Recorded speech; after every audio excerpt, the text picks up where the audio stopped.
Thanks for tuning in to Unbreakable with Chris Chamasiros. I talk about politics, sports, and entertainment to keep you well rounded what's going on around the world. If you don't like hearing the truth, definitely don't tune to this channel. So let's get started today.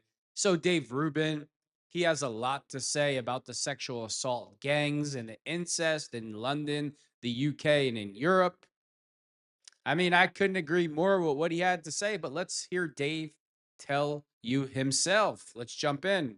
Story, Dave, as I'm sure it's hit your radar. The reason we're talking about it is that there is an article here in the Telegraph reporting on an NHS. The NHS says first cousin marriage is linked to stronger extended family support system and economic advantages. I gotta stop it. Could you imagine marrying your first cousin and you think this is normal, having children with your first cousin?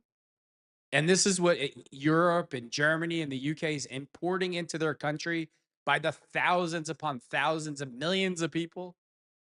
And it's coming to America. I love how all Americans are delusional and we think, oh, it's not going to ever happen here. I guess you haven't seen what's going on in Dearborn, Michigan, and in Manhattan and other parts of the country.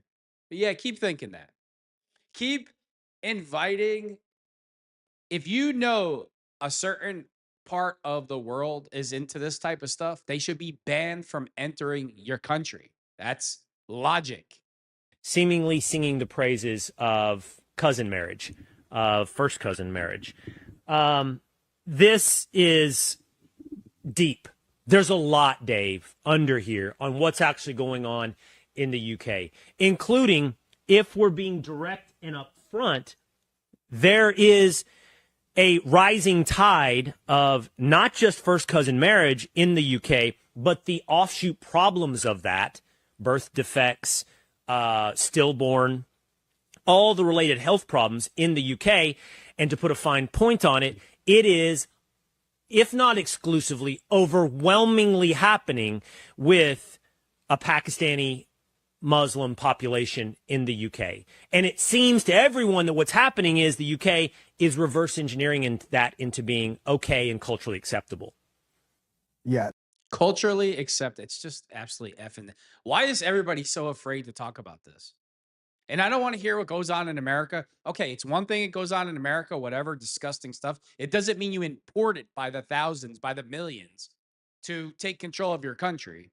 Because we all see where the UK and Germany and France, we all see where it's headed. But let's put the blinders on and think it can't happen in America by importing millions of Muslims that share these same ideas. And guess what? I'd say like 85 to 90% of them, they're getting welfare. They're sucking the host dry so they can reproduce and take over. And that's what goes on. And you could be in denial all you want. I'm not going to be in denial. This is absolutely disgusting in every type of way. So now the UK is like leading the world in birth defects and retardation and all these issues because you think it's normal to marry and have sex and children with your first cousin. There's a lot there. Because you know I'm a professional, I wrote down one specific line that I wanted to get out to you before we begin, which is don't marry your cousin, moron. And I think that really illustrates the broader point here because we all know this. Will, you and I are about the same age. Like that would be a running joke of the 80s is like, don't marry your cousin. What happened to, oh, that guy, that's the guy at school who married his cousin. You know, his parents are married and like, it's just so extraordinary. But you're right. The part that is making people feel weird about this is the reverse engineering part. Because look, England, we already know, has had a major problem with these Pakistani rape gangs. And they have raped quite literally thousands of young, usually female, but sometimes male children in the UK. And then it was hidden by the UK authorities. And everybody knows this. These Pakistani sexual assault gangs have raped thousands of children. But you're not allowed to talk about that. You're not allowed to talk about any of this.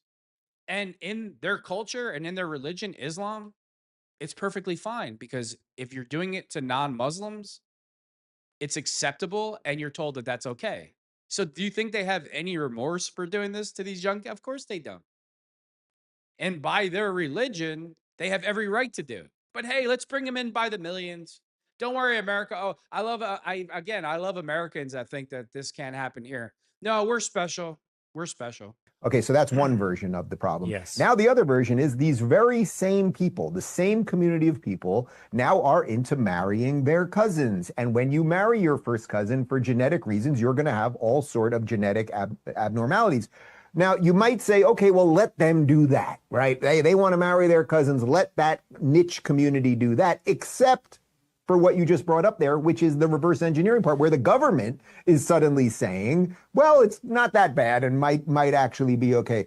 There is a huge problem with this in the UK. Well, you want to import third world people, you get third world problems. I mean, hey, go ahead. And I love how the government just has, we have to all keep lowering our standards to like a sub-level way of living because you don't want to be called racist when this is absolutely disgusting and should be banned from every country in the world. And by the way, if there's a country that is coming into another country and the majority of that population is sexually assaulting your children, then you should ban that country from entering your country. That's what a normal, strong leader does. But in the UK and in Britain and in London and even in America, people are so terrified to be called racist and they don't want to lose voters. They would rather children be sexually assaulted. I would also tell you that when I was in the UK, I was at I spoke at Oxford. I did an Oxford debate on free speech, which we won, which was a miracle because Oxford is no bastion of free speech anymore. But I sat next to a young Pakistani girl at dinner. They do a big dinner before you take part in one of those Oxford debates. And, she was in full traditional Muslim garb and everything. She was probably about 20 years old. She was a student there. And she told me, she obviously didn't know much about my political leanings, but she told me that her parents are first generation Pakistani immigrants into England, and that she has 5 siblings, and that they only vote on free Palestine. So now think about the strange set of self-induced problems that the UK has. You bring in a group of people who then quite literally molest your children. You bring in a group of people who are inbreeding. You bring in a group of people who then, in this case, she was telling me that her whole family, the number one issue they vote on as new immigrants to the UK is to free Palestine, a place that never existed, 5,000 miles away. Like, there is a massive, massive set of problems here. And the problem, as you know, Will, there are just not enough good British men who are not drunk at the pub at 12 now to do anything about this. Man, that's Yeah, sounds like they're really trying to assimilate to me. And that's another thing, and even in America, right? Go to all these so-called ethnic neighborhoods where, like, let's say, for instance, people from Pakistan, they all settled in one area, or people, it doesn't matter the country, whether they were Irish, it doesn't matter. Let's just say you have one predominant foreign group in one place, and we always talk about assimilation. Let me know how much English you hear. Let me know if you see an American flag. Let me know if you just see America, period, after going through there. Because it never happens, ever. I've never been to a all other ethnic neighborhood that wasn't American. And then I saw American flags and I heard English. I don't see hardly any people that come here. The majority of people that come here from other countries, the majority, if they live in a neighborhood that's filled with people, fellow countrymen, it doesn't even resemble America. Nothing is in English. You won't see American flag being waved anywhere. There is zero assimilation. And matter of fact, Muslims tell you that. At least I'll give Muslims a credit for one thing. They're totally brutally honest. We're not coming to coexist in your country. We're not coming to assimilate. We're coming to take over. We're coming to have more babies than you, overpopulate you, overthrow your government, take over, implement Sharia law, and live under that. We're going to make your country like our homelands. And oh, by the way, we're going to make you pay for it with all free benefits. And if you don't give that to us, we're going to scream that you're a racist. And then what do all these countries and politicians do? They give in and they get free stuff. And as you're at work, their 9 wives are at home creating, 45 children so they can outvote you. And that's exactly what's going on. And how do I know that's going on? Because they tell me and I listen. And then I'm not afraid to talk about it. But hey, don't talk about it, even though they tell you. What a way to put that. That is drunk at the pub at noon, don't give a damn enough to save your own country. To your point, look, I grew up in a small town in Texas, dangerously close to the Oklahoma border. If you think I've been hard on Florida, wait till I get to Oklahoma.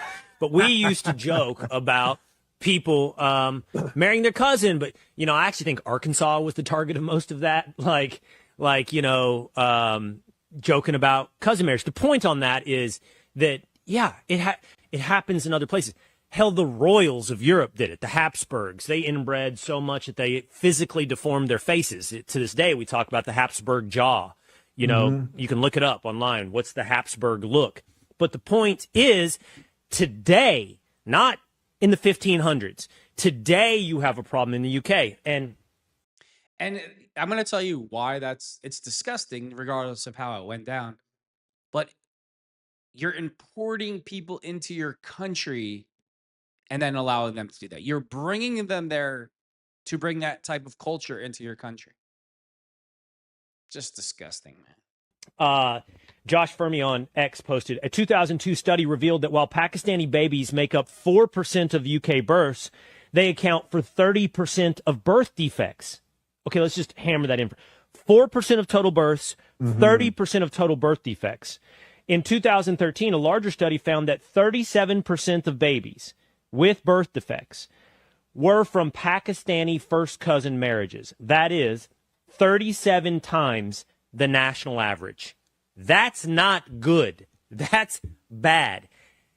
And what does it say about science? The NHS. Well, this is the debate we have here at home as well. We all want to believe that you can trust science, doctors, right? Well, we've learned something over the last 5 years about the politicization of science and medicine. What does it say about them that they're going to now go back and go, okay, but this is actually okay. This is good.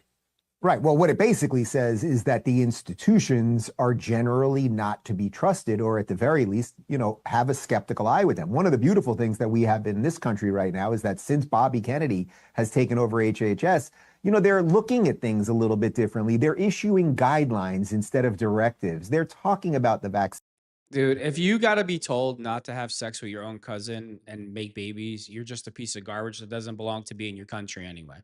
So you're unredeemable. If I have to explain to you not to have sex with a relative, there's nothing I can do for you. You need to be locked up in a mental institution and banned from the country. Schedules and all of these things. But I would say to the specific point about this particular community coming to the UK and doing these things, whether it's the rape gangs or the literal inbreeding, I think this says way more about the native population of the UK than it says about the Pakistani immigrants. They're doing what they did in the past. That just is what it is. Let's put that aside for a second. And in their home country. Right. That's what I mean. That's what they were doing there. And then they came to a new country. You know, we like to think it was to make a better life for themselves, but seemingly too many of these immigrants come in and try to turn the host country into the country that they left. Yeah. Ilan Omar and the rest of the Somalians in Minnesota, you know, who go on national TV and say they need to get rid of all of white people and America needs to be like Somalia and they want to live under, you know, like Somalian law and rules. Well, if that's the case, get on a plane and go back. You know what's amazing when I hear Ilan Omar talk? At one time, she was governed by her own people. And she hates America and she hates whites and she hates this and that. But a civil war happened over there. And instead of being courageous and being a freedom fighter like she claims to be, and her and her people fighting for the land, no, they came to America like cowards. They ran. They claim to be refugees. Now they come here and they want to govern us and tell us how we should live and how America is the most evil place in the world. But when you were governed by your own people, look what happened to your country. F you, Ilan Omar. F all of you. But I think this says way more about the native British population, the guy that is drunk at 12 o'clock in the pub. And the reason I use that example is I go to the UK probably once a year for the last 10 years. Every time I go, it is significantly worse. I don't know, Will, the last time you were in London, but that ain't London. It's not the London that you remember. Downton Abbey is long gone, and it's been taken over basically by rape gangs. Like, something is very wrong there, and the good people have not stepped up. There are a couple decent signs. You know, there was the huge Tommy Robinson rally for the UK about a week and a half ago. So there are some good signs. But ultimately, if you just play this out, like you just game theory this thing, okay, so where are you guys at in 10 years? Where are you at in 20 years? Where are you at in 30 years? And the answer is something that most people don't really want to confront. Oh, well, Yeah, my take on it's totally disgusting. And when your government doesn't want to protect you or your family, eventually you got to do what you got to do. Because I refuse to be a victim to liberals, foreign garbage like this, or anything else. You just you live your life, and you'll know when it's time to defend yourself, and that's it. Just all I could say is be prepared. And the last thing I could say is this: if you want to come to America, but you don't want to be American and you don't want to assimilate, then stay where the F you are and don't come here. That's my advice to you. And with that being said, thanks for tuning in to Unbreakable with Chris Chamasiros.